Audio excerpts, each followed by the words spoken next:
Hey guys, it is a beautiful fall day at the Brome home. And so, what I wanted to do today is share with you some yoga moves that go with a seasonal story that's great for this time of year.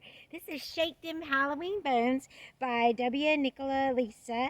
I love this story, and you too can shake your Halloween bones this time of year. You don't really see your bones, right? They're inside of you, but what they do is help you to be nice and tall and strong, and they help you. If you didn't have them, you'd be more like the jelly, right? You'd be boneless, would be kind of floppy and noodly.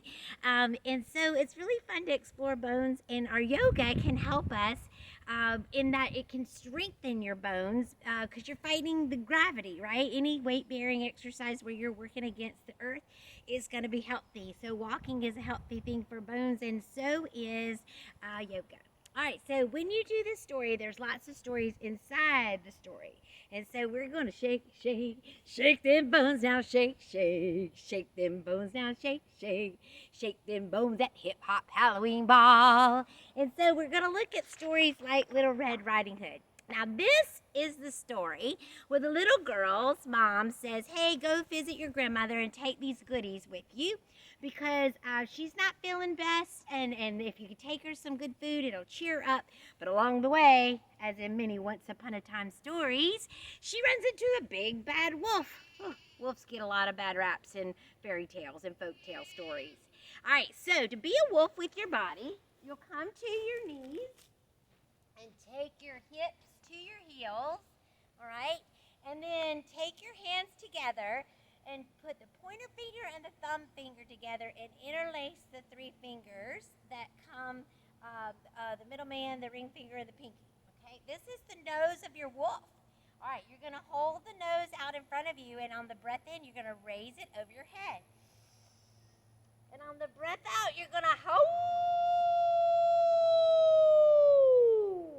All right, so you're going to give a howl to the moon. All right, here we go. Breath in.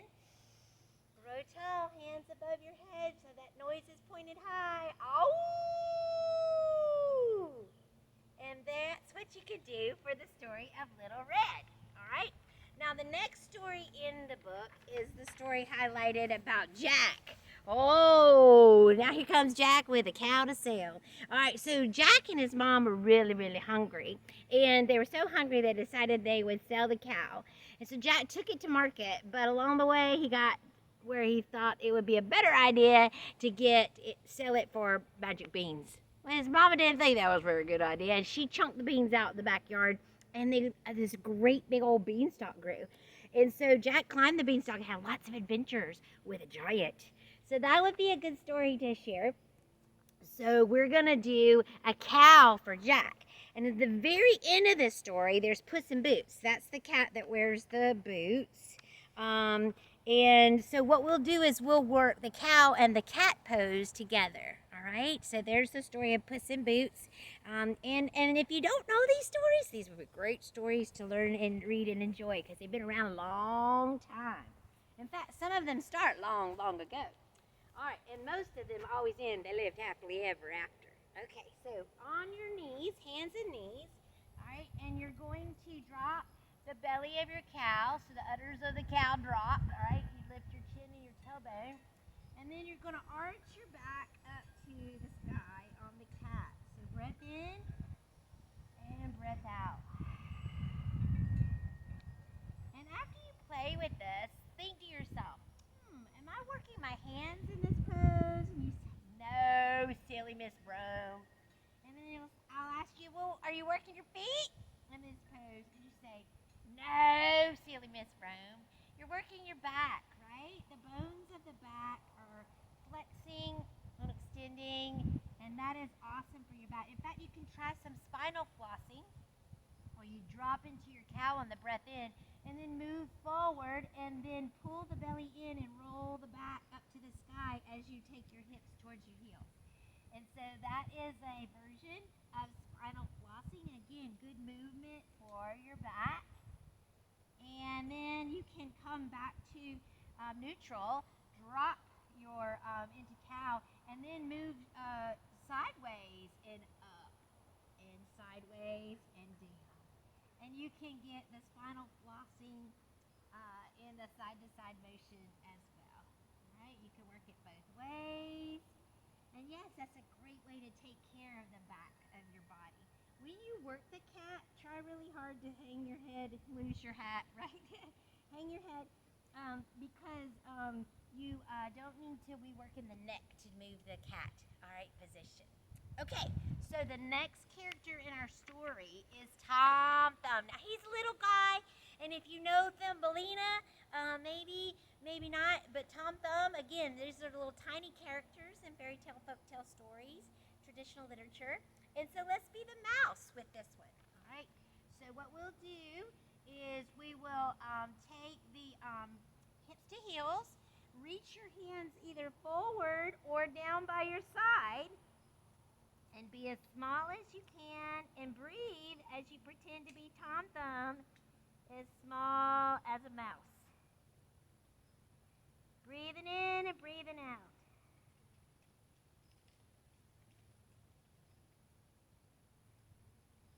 All right, the next character is Snow White. Snow White's the one that her stepmom looks in the mirror and says, "Mirror, mirror on the wall, who's the fairest of them all?"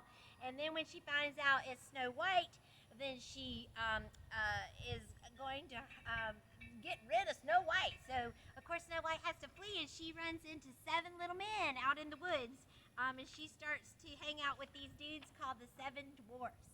All right, so for dwarf today, you can work on your yogi squat. So you're going to take your toes underneath you, and you can balance and then push palms together, thumbs to your heart.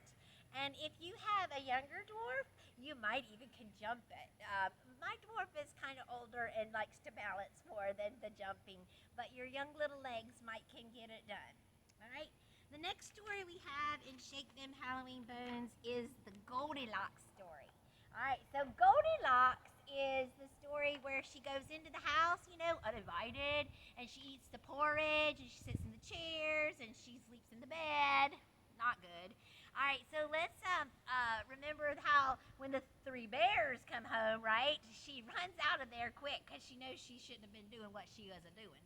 All right, so to walk like a bear today, what you're going to do is you're going to fold your body, and you're going to reach down and grab your ankles. Now, when you grab your ankles, you're going to pick an ankle up and move it forward. And you can walk all around. And it's a wonderful movement for using large muscles. And you are folding the body, and so that's very calming to the body. Okay? So walking like a bear is a great trick when you have lots of energy, because it can wear you out to walk like a bear. All right, next story that we want to highlight as we Shake Them Halloween Bones is about the one with the pigs. Okay, so this is the story where one little pig built a house with straw and hay, and then again, I tell you, he gets a bad rap, but the big bad wolf comes along, right, blows the house down. And then another little pig builds a house of sticks, and again, the wolf comes, blows it down, all right? But there is a third little pig who had the brains of the family, and that little pig built a house with bricks. And the house with bricks was not one that the wolf could blow down. So to be a pig with your body, what you're going to do is you're going to lay on your back body, pull your knees to your chest, and you're going to rock and roll on your back body. It's a way to get a gentle massage for the back. And then I like to play with drawing circles with my knees on the sky, and that also works the back and gives some relief or some gentle little kiss of love there to your low back. Mwah. All right. And you can roll sideways and roll up, or you can work on core strength, and you can try to rock and roll your pig up to seated position. All right, the next character in the story is the one with all the hair. And she is the one that was locked up in the tower, right? And remember, the prince comes by and says, "Rapunzel, Rapunzel, let your hair hang down," right? All right, so he's going to climb up into the tower with her and rescue her. All right, so what we're going to do is we're going to take down dog to work Rapunzel. And so you can go down to hands and knees, And then dig toes into the ground and lift your hips high. And you want to shake it all around. Usually, this is where I lose my hat, but of course, I lost it earlier today with spinal flossing. You can bend knees, and you can stretch out your back. You can push your feet into the ground. All right. And whatever feels good is what you should work with your down dog.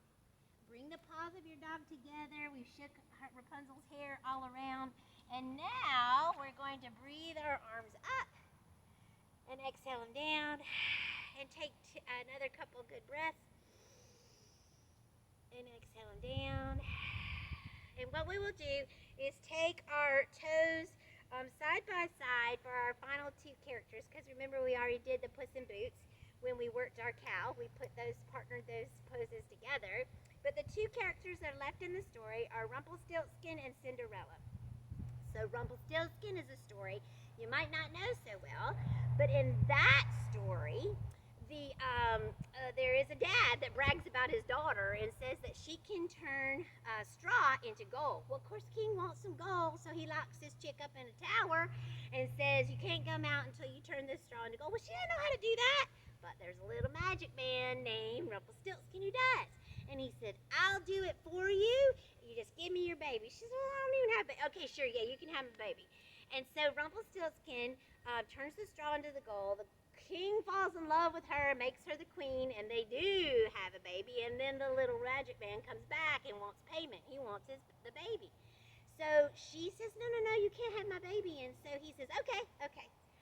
You guess my name, and then you can keep the baby. Well, of course, there aren't many people named Rumpelstiltskin. He thinks he's getting away with it, but she is clever and figures it out. And she gets to keep the baby. So let's do a spinning wheel with our body, like a triangle position. And you hear about spinning wheels when you do the story about Sleeping Beauty as well. All right, so we're going to take one toe out to the side, and you're going to reach your arms up like you're crossing a big capital letter T. Okay? Big breath in.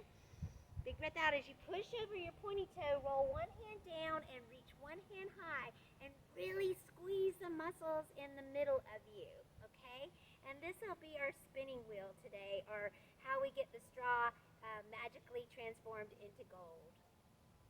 All right, take a deep breath. You're working hard when you work triangle. You're balancing, you're strengthening, the bones are getting strong, you're stretching, you're doing it all right? So push your feet to the floor, squeeze your tummy, come on up, put your toes on the railroad tracks again. And now we'll do Cinderella, who was wearing the beautiful gown, but she had to get out of there by 12 o'clock because that beautiful gown was going to poof, like the magic that made her beautiful was going to go away right at 12 o'clock. In fact, somebody told me today she's going to be normal at 12. All right, so take your toe to the pointed away, one toe forward, one toe away, arms out like crossing that big capital letter T. Breathe in. Exhale as you push over the pointy toe, roll one hand down, reach one hand high, and really work your triangle. This will be her reaching down to her evening gown, to the hem of her gown. And yeah, we want to move fast so we don't, we can get out of there by 12, but of course know that she changes and leaves that magic slipper on her way out, the glass slipper, and that's how the prince finds her. All right, breathe in as you push through the lower body and come up nice and tall. All right, and that's how you can shake them Halloween bones. We'll finish up with untying the knots. If you pretended to untie all the bones of the body, you could do your boneless move, right? You could do what's called untying the knots. But look out for bones this Halloween, and my favorite are the ones that you can see every day, right? Yeah. Take good care of your bones. Do more yoga. Have a safe and happy Halloween, and thank you for playing with me. Talk to you soon, guys. Thank you. Bye-bye.